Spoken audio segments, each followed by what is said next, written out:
kwa matokeo. Unaweza kutuelezea tathmini yako, dakika 90 zilikuwa za namna gani? Mmeweza kupata matokeo ya mabao 2 kwa moja. Kwanza nawapongeza wachezaji kwa kazi nzuri wamefanya kufuata maelekezo, na mechi imekuwa nzuri kwa upande wetu kwa sababu tangu mwanzo wa mchezo tumechukua mechi na kuiongoza. Tumeweza kufanya kazi vizuri na mpango kazi wetu kwa mechi ya leo.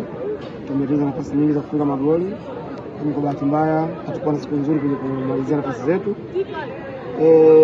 Tumekwenda time goli 1-0, lakini tumerudi kipindi cha pili, wapinzani wamejaribu kuamka na kucheza kwenye high pressing zaidi, hali ambayo ilitupatia wakati mgumu wa kucheza, lakini bado pia tulimanage kufungua nafasi za kufunga nyingi zake tumezipoteza, na tukatumia nafasi moja ya mwisho na kushinda mchezo kwa goli moja.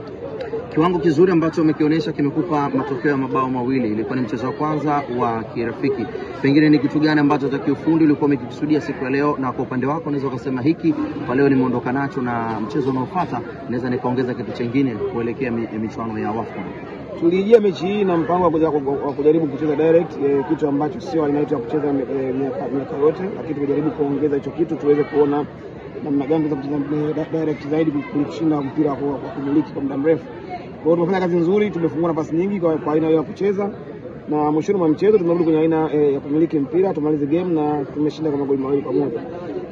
Ni kweli tumepoteza nafasi nyingi, tumefunga magoli mengi vile kwa sababu nyingi zinaanzia 2, lakini pia tumeruhusu goli jepesi ambalo limetupa kazi nyingine kuna kufanya. Kwa hiyo tumeruhusu goli jepesi katika moment kama ile ambayo imetokea, lakini yote kwa yote ni mechi ya kwanza ambao umeongea. Tumekuwa na wachezaji wengi ambao hawajacheza timu taifa kwa muda mrefu, na naamini kabisa kupitia mechi hii itakuwa ni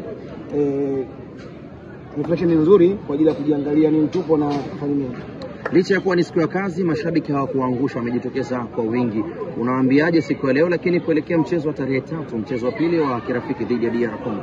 Ni jambo zuri kwa sababu ni jambo la kizalendo kuonyesha kwamba wanathamini timu yao ya wanawake, na bahati nzuri support yao imesaidia na matokeo mazuri kwa upande wetu. Kwa hiyo niwapongeze na niseme kwamba huu ni wajibu wao, wakati mwingine wanaendelea kujitokeza kwa support timu yetu na tufanye vizuri. Ni ishara njema kuelekea michuano ya WAFCON Morocco. Ni kweli kwamba moja kati ya majukumu makubwa ya mechi ni kujaribu kuangalia namna gani tunajiandaa kwa ajili ya WAFCON. So tumeona mpungufu wetu, tumeona bora wetu. Mechi mbili hizi ndio ambazo zitatufanya tukafanya matayarisho, kwa sababu kama mnafahamu Kongo ni miongoni mwa timu za WAFCON. Kwa hiyo imetupa sura nzuri ya kuona matayarisho yetu yanahitaji nini zaidi kwa ajili ya kufanikiwa kwenye WAFCON. Thanks so much. Thank you.